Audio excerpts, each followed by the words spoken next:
Greetings and welcome back to my channel. Today we're looking at the 1996 heist crime action film Set It Off, directed by F. Gary Gray and starring Jada Pinkett, Queen Latifah, Vivica A. Fox and Kimberly Elise. Let's begin. Francesca Frankie Sutton is a Los Angeles bank teller who is fired after a robbery because she recognized one of the robbers from her neighborhood. Although she did not personally know him, she is also implicated as an inside person by Detective Strode.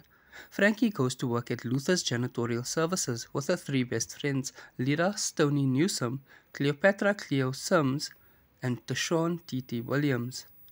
The owner treats them with disrespect and pays them paltry wages. Tired of working a low-paying job, Cleo explains that they should rob a bank themselves. Frankie agrees, but Stoney and T.T. are reluctant. However, after Stoney's younger brother is gunned down by the police in a case of mistaken identity, and T.T.'s son is taken away from her by Child Protective Services, they too now have the motivation to join the robbery. While casing a bank with T.T., Stoney meets bank manager Keith Weston, whom she starts dating. The four women embark on a series of successful bank robberies due to Frankie's inside knowledge of bank protocol with money and security. An investigation by LAPD Detective Strode ensues. Strode suspects that Cleo because of her prior convictions, Frankie because of her inadvertent connection to the earlier robbery and subsequent firing, and Stoney because of her brother's death are involved. But his superior refuses to allow him to bring them in for questioning because he doesn't feel the evidence is sufficient. Concerned with the safety of their money, the four women stash the money in an air vent at one of their work sites. However, when Cleo, Frankie and T.T. show up for work one day and find a new boss in charge, they quickly realize that Luther has discovered the money and fled with it.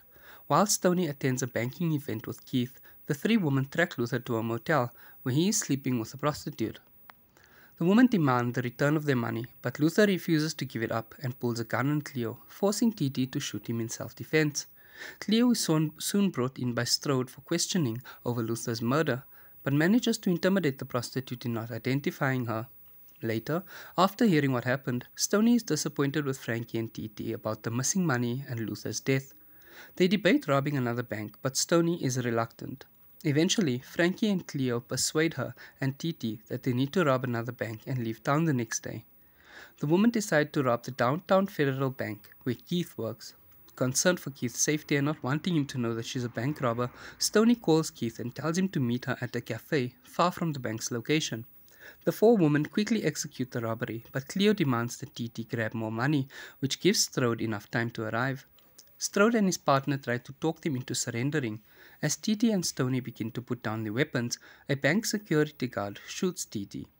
A shootout ensues as Stoney shoots the guard, and an enraged Cleo opens fire on the detectives. The women eventually drive away, though T.T. succumbs to her wounds and dies in Stoney's arms. The three remaining women attempt to outrun the police in vain. Cleo tells Stoney and Frankie that they have to split up and take her share of the money with them. The police find Cleo, who proceeds to lead them on a high-speed chase until she is cornered.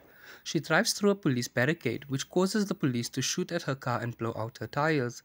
Refusing to surrender, she leaps from her car, firing her gun, and is killed by the police, to the dismay of her girlfriend Ursula and friends from the neighborhood watching the chase on TV. A short time later, Frankie is found, and Strode attempts to get Frankie to surrender.